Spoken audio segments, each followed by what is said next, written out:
Hello everyone, and welcome to another edition of the Truth in All podcast. As always, I'm your host, Chris Chastain, and with me today is Eric Jensen. How are you? I am very good. I am excited that I am on the show for the debut time.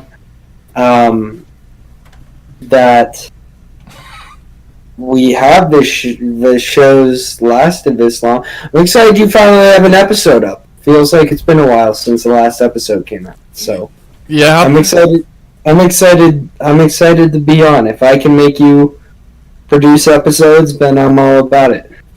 Yeah, I was gonna have one out earlier this week, but I haven't. Like I was telling you earlier, I haven't been feeling that great. So we're gonna be back on the podcast grind. Probably 2 episodes a week for basically until the football season begins. So should be exciting from here on out. But today we're just gonna talk about a little bit of preseason stuff. I don't know if you want to talk about these crazy rankings or not, but we may get into a little bit of that. But yeah, let's go ahead and open this thing up. Yeah. Wow. I kind of just went blank there for a second. But so week 1 preseason over. Have you watched Hard Knocks? I don't have HBO. I thought you watched episode 1 though. I did not actually. Oh, maybe I was mistaken that. Do you have HBO? I do. Oh, give me your sign-in, bro. I want to go watch it. Yeah, well, I will after the podcast. Right. But anyway, let's go ahead. Like I said, let's go ahead and get started. Week 1 preseason finished. We're actually getting ready to start preseason week 2. Unfortunately, I was a little late, like I said, on getting the podcast out. So I'm going to go with a very broad question to start off. What was the one thing that surprised you out of the games that you watched? The one thing that surprised you? Well, the most. First, I'll say I watch every single game because I'm that big of a football fan. I enjoy preseason football more than I enjoy most things in life. I'd say the thing that impressed me the most had to be Baker Mayfield. He is one of, put out a tweet a few days ago, and maybe we can talk about this later, but he's one of the 6 quarterbacks this year that I'm the most excited to watch. Maybe not top 6, but personally, I'm really excited for when he gets a chance to start. Tyrod Taylor also looked pretty good, so he might not get a chance to start this year. He might get a chance to start mid-season, but I'm excited for Baker Mayfield. Yeah, I think this will be one reason why you want to watch Hard Knocks, because I think episode, and I'm not gonna tease or anything. I think episode 2 really says a lot that makes you think Baker Mayfield's gonna be the starter and not Tyrod Taylor. But I also had some feelings that there was some signs that showed that Tyrod Taylor might start, but I'll let you watch that later on. But anyway, I'm kind of surprised that you said Baker Mayfield, because I expected Baker Mayfield to play pretty well particularly in that first preseason game. Now, granted, it's all second team. I know the drill. Don't get too excited about the preseason. Blah blah blah blah. But I thought Saquon Barkley was that one run. I thought that was getting a little overhyped. We're gonna stick to this game first. I thought that was a little overhyped. Wouldn't you agree? That he's getting a little overhyped. I mean, he only had 4 carries, but I would highly agree. I think on that one run, you pure potential of why he was at number 1 back. He had the patience of Le'Veon Bell, the cutting ability of Ezekiel Elliott, and just top-end speed. Mm-hmm. I think that he didn't get a lot of a chance to shine, but behind an offensive line that didn't look great, he performed really, really well. I don't think it was overhyped at all. I think he had a great performance, even if it was limited. Yeah. I mean, and I don't think maybe I should take kind of what I said and take it a different route. I think adding that to it. I think it was quite meaningless in a way, but in a way, I guess I could maybe see it. I guess you have a point there, maybe. And let's go ahead and get into. I'm going to talk about your Broncos, and then we'll talk about how bad my Falcons played on Thursday night in the meaningless game. But your Broncos, on a scale of 1 to 10, where were you at with the quarterback situation? After considering that game. Well, it was a roller coaster of emotions, I'll tell you. Because going into the game, I was at like a 9 because there's just been constant hype out of Broncos camp about Case Keenum. And after the first 2 drives, I was at about a 5 because Case Keenum looked awful.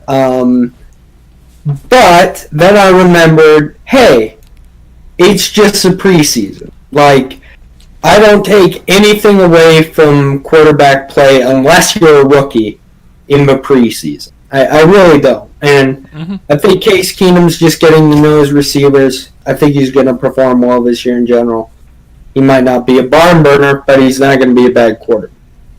And then it jumped back up to a 7. And then Paxton Lynch came in and it went down to a 1. Because, well, no, less than a 1. Let's say a -1. No, less than a -1. Let's say... What, -5? Let's say a -10. And it was... That's bad. The kind of quarterbacking performance, Chris, that just makes you want to stop watching football together. Because here's a guy who is a first-round pick who, from day one, has never figured out how to stand in an NFL pocket, has never figured out how to formulate a correct throwing motion, and has never figured out how to become an accurate passer. And a guy who threw 11 times for 6 completions, 24 yards, and an interception. It was possibly one of the performances I've ever seen. I famously last year, every time Brock Osweiler came on my television screen, wanted to barf and die. How I feel about Paxton Lynch. I would rather watch Brock Osweiler, the bane of my existence, play than Paxton Lynch, because honestly, anything's better than Paxton Lynch. Even the putrid, stinking pile of garbage that is Brock Osweiler is better than Paxton Lynch. And then, This is how good Chad Kelly was. It went from a -10 all the way up to a 0. Just like that. Now, you may think that's not a lot. No, it's not. But Chad Kelly got a perfect 10 for me. Like, he played the perfect game. I freaking love Chad Kelly. I got Chad Kelly fever. The man's got a killer arm. He has perfect pocket presence. He could motion a little bit. I don't like how he winds up with his whole body. It's weird looking. But he's got great legs. And, oh, man. I don't know. If Case Keenum doesn't pan out, I wouldn't be mad seeing Chad Kelly start a few games this year. And I think if Keenum gets off to a rough start, I think we might see him for 2 or 3 games this year. I like Chad Kelly a lot. I think that overall he scored 10. And then I know I brought it back to a 0, but I'd say present day I'm feeling about a 5 with this quarterback. I'll feel a lot better when John Elway admits his mistake and cuts Paxton, because at this point he's just a non-existent body on the roster. It's time to cut Paxton Lynch and sign like a free agent veteran to be your third stringer. And I'm pretty sure you're not feeling too good about John Elway right now either. Just based on one game. Honestly, Oh shit! for what? Oh, I just spilled something. You can go ahead. Keep on. I mean, my relationship with John Elway is shaky at the moment. That's what I would say. That's fair. So while I'm cleaning this mess up, just spilled some tea. Let's talk about the defense a little bit of the Broncos, and then we can talk about the Vikings a little bit, or we can talk about them first. Where do you want to go? Do you want to talk about the Broncos defense first, or do you want to talk about the? To be honest, I didn't really take anything away from the Broncos defense. I thought their secondary looked good, which is a good sign, seeing as they lost to Keith Talib. I think they have some real depth at in the secondary, but they did lose their backup safety this week to a torn ACL, unfortunately. So the depth kind of goes down there. But I mean, the pass rush, really, they didn't play Von Miller. And without him in there, it's just a completely different team. They didn't play Derek Wolfe either or Brandon Marshall. Basically, all the defensive stars got rested, so I can't really tell you a lot about their defense. The Minnesota defense is just stacked with depth. They look like the best defense in the league through 3 quarters of a game until Chad Kelly got in. Their backup quarterback I don't know. There's not much to take away the Vikings in this game. Yeah, he looked okay. It's a preseason, but yeah, he looked okay. Trevor Siemian, personally, just one of my favorite quarterbacks. I don't know. I just really like Trevor Siemian. He might not be great, but he's just one of the guys I like to watch. Now the Minnesota Vikings quarterback played okay. Kyle Slaughter, their third string, played a little bit better. So that's kind of a backup quarterback battle to watch. But I thought Simeon played okay as a backup. Took some steps forward. I truly do think that at some point in his career he's going to get a chance to start again. And I think he was ushered out of Denver a little bit too early. I think the problem with him was there were always questions. And I think they should have just given him full control from day one and let him work with that and see what he could have done. But that's not the way things played out. Yeah.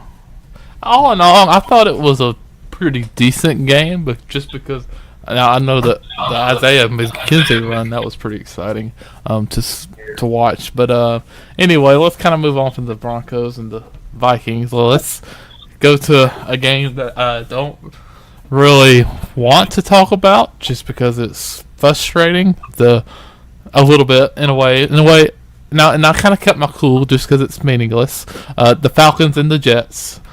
Okay. Jets sweep. Here's why you should have legitimately zero team. I should have what? Here's why you should legitimately not care at all about that game. The Falcons didn't play a single starter. Except for Matt Ryan. I think Matt Ryan didn't get any snaps in that game, bro. I thought he played one drive or something. He didn't even get a drive. Yeah, he did. He got one drive. Oh, he got one drive? Yeah. I bet he got 3 passes. He got one pass. He got one. It was one for one. He got one pass.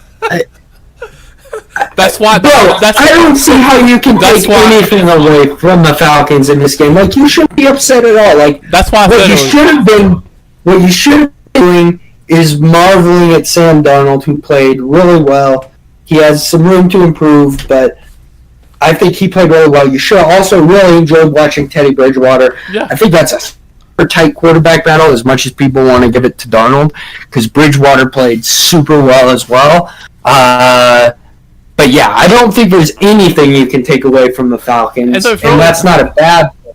And that's really why I didn't really, in the end, like now I don't really, like, it's like, something woke me up and said, "Oh, that game's meaningless. That game meant absolutely nothing because next to nobody started the game at all." Now, game 2, different story because they're supposed to be starting at least most of the first quarter, so we'll see what happens there. So yeah, I guess in a way, I can see where you're coming from with that being meaningless, and that's kind of like one of the things I guess I came to a realization of.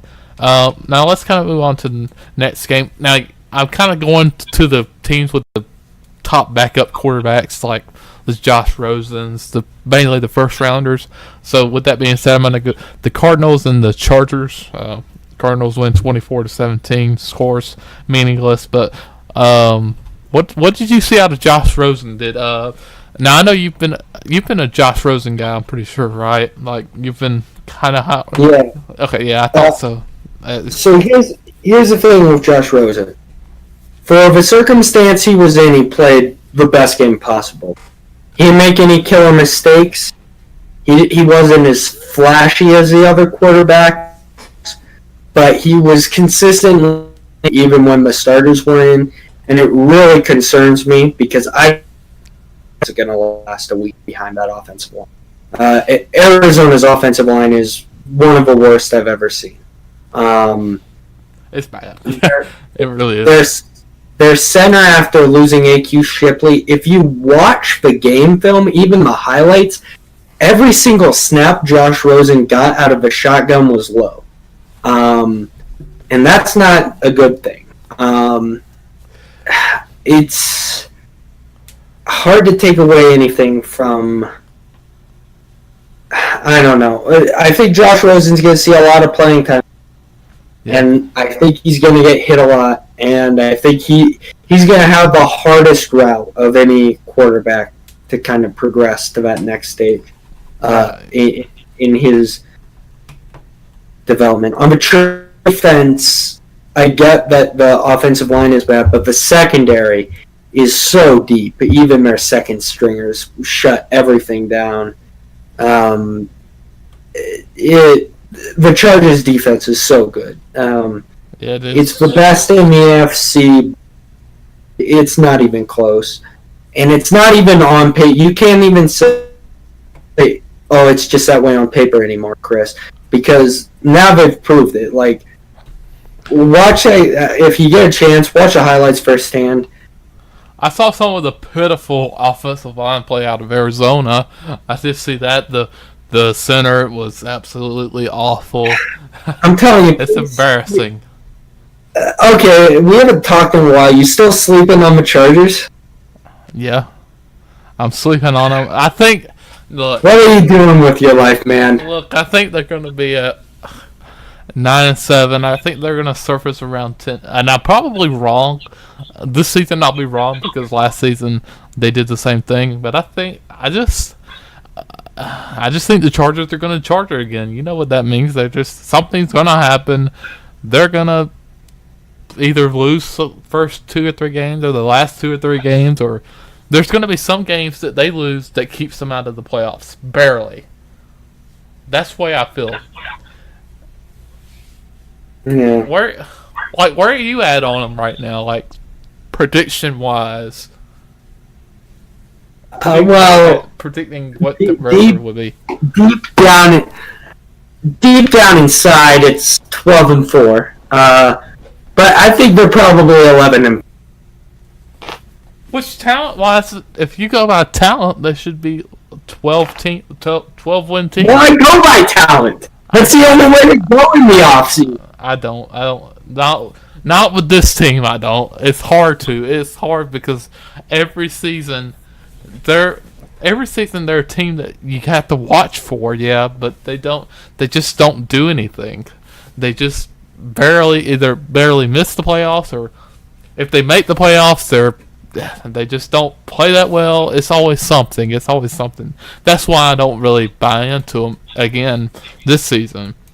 And hopefully they'll prove me wrong. Mainly just because I don't have a bet going this season of them missing the playoffs. It's hard to. I can't bet this season like on them missing the playoffs just because of how much talent they have. I can't bet on them doing it again this season. I can't do it. let's talk about another game about two teams that seem to be overhyped, not just by any person in particular, but by a lot of people. Cowboys and 49ers. Did you have any general takeaways from this game? I didn't really watch this one. You didn't really watch that? No. Okay, well, we'll move forward, and I'm pretty sure you did watch this game. Let's talk about it. Between the Redskins and the Patriots. Very unfortunate injury in this game to Geis and he had a pretty good run. He had people hyped in that first quarter. It was very unfortunate. Darius Geis getting injured will be out for the season, as far as I know. But do you have any takeaways from this game? And let's take that, and then how much does not having Darius Geis hurt Washington? It makes them markedly less fun. I was really high on the Washington Redskins offense before this happened. But I love Alex Smith to death. But when he doesn't have a running back, he really struggles. And he doesn't have a running back now. And a lot of it's going to fall on him. And before this, I honestly, in the back of my head, was thinking this could be a 10 or 11 win game and maybe surprise in the division. But I think I'm with most of where the football public was with them before this injury. Mm-hmm. And I think they're probably like a 6-7 win team. Yeah, that seems about fair to me too. That's where I would put them. If I were to predict right now. But let's get into another game. We got a few more games to get into. The Bears and the Bengals. Trubisky played one drive. Maybe this isn't even worth talking about. I'm not sure yet. We'll find out in a minute. Did you have any thoughts on Trubisky or the Bears' offense in general in the meaningless game? No, I didn't. Okay, yeah. I didn't figure you would, but I figured we'll throw it out there. And the Bengals, I would agree with. I wouldn't have any thoughts about the Bengals just because they always do well in preseason and regular seasons and just fall off in the playoffs or at the end of the regular season and just miss it somehow. Was there any other games that you really had a lot of interest in that we did not talk about here or have not talked about so far? I mean, I know there's not a lot. Oh, well, let's go ahead. Well, maybe you do or do not have thoughts about this. The Lions and the Raiders. Any thoughts on that game? I actually do, yeah. Kerryon Johnson's a beast. I love him. And I think that the Lions running game is actually going to exist. Do you think the Raiders are going to be terrible still? We haven't talked about this. Not based off this game, but generally. The Raiders? Yeah. I can't really tell off this game. Oh, that's what I meant. Not based off this game, but do you still think they're going to be terrible in general? I know before you. My opinion on the Raiders. Pardon me, Raiders is slowly flipping from very bad to mediocre. I'm interested to see how this Khalil Mack stuff plays out. I mean, I've seen a lot of it on Twitter, but I haven't really heard any reputable national sources report anything on it. So I don't think he's going to get traded, but if he does, I think they become a really bad team. Mm-hmm. I think they're like a 5-7 win team, probably. Yeah, that's pretty much where I would put it back to. I'm thinking 7-8 wins, though. That division's really wide open. If they can somehow find a way to dominate within the division, which is possible, I think they have a shot. It's possible. It's just extremely unlikely at this point. Well, were there any other games that really, like I was going to say earlier, until I that game that really kind of interests you? The Bills and Panthers was interesting. I really liked what I saw out of Nathan Peterman. I really do think he's going to be their Week 1 starter, and I really do think he's going to hang on. I liked what I saw out of Peterman. I've liked every single preseason thing I've seen out of Peterman, even his rookie year last year. So yeah, I'm excited to see what he ends up being, even if it is like a medium quarterback. I think that as much as I dislike the Bills roster, they have a really interesting quarterback battle. I'm excited to see how that kind of plays out the rest of the preseason. I would say about Nathan Peterman real quick, just for people that keep on having that 4 or 5 interception game in their head that he played that one game. I would say just kind of it's time to probably, at least in the preseason, let that go, just because I just don't think you can base a whole lot off of 1 or 2 games. Even though he did play very, very bad, I think we should give him a break. Now, what were you going to say? I think that's about it. Yeah, I think we covered. I mean, there's just not with the preseason, like we were talking about kind of earlier. There's not a whole lot to talk about. There's just not. I do want to talk about one more thing that we kind of hit on for a second before we started. We were talking about Jalen Ramsey. He came out with I'm not sure if it was a tweet. I think he came out to some sports thing. He was talking about. He said Joe Flacco sucks. He said Matt Ryan is overrated. He said Odell was good, which is quite surprising. I'm surprised he said that. And then he was talking about one other player. One other player sucked. I don't have a problem with it, but it seems like some people do, and I don't understand why. What do you think about it? I mean, it's one of those things that I don't. It's one of those things I don't really care. But some people do have a problem with it. I don't care at all. That's what I mean. Yeah, I mean that's really where I'm at with it too. I don't really care. Yeah, I mean there's just not a lot to talk about there. I just don't see the over exaggeration of it. Was there anything else we want to talk about? NFL, whatever, anything, or that you want to talk about? No, not really. No, not really. Well, yeah. Well, we're gonna wrap this up.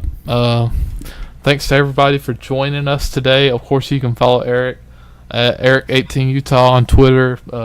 You can follow the End Zone Podcast. Would highly recommend it, especially for you real football gurus or whatever you want to call it. Really into football, get deep analysis of teams and all the predictions or whatever you want to call it. You can follow them or you can follow him on Twitter at End Zone Pod. Pretty much everywhere. As far as listening, you can listen on iTunes, Google Play, wherever you listen to your podcast at. Of course, you follow us on Twitter at Truth and All Pod. You can follow me on Twitter. My personal Twitter is chrisc_01. I post more of my updates there when I'm going to record and stuff than I do on the Truth and All page, so you can be sure to follow both of them. But that's it. Thanks for everybody joining us. Thanks for coming. Peace out.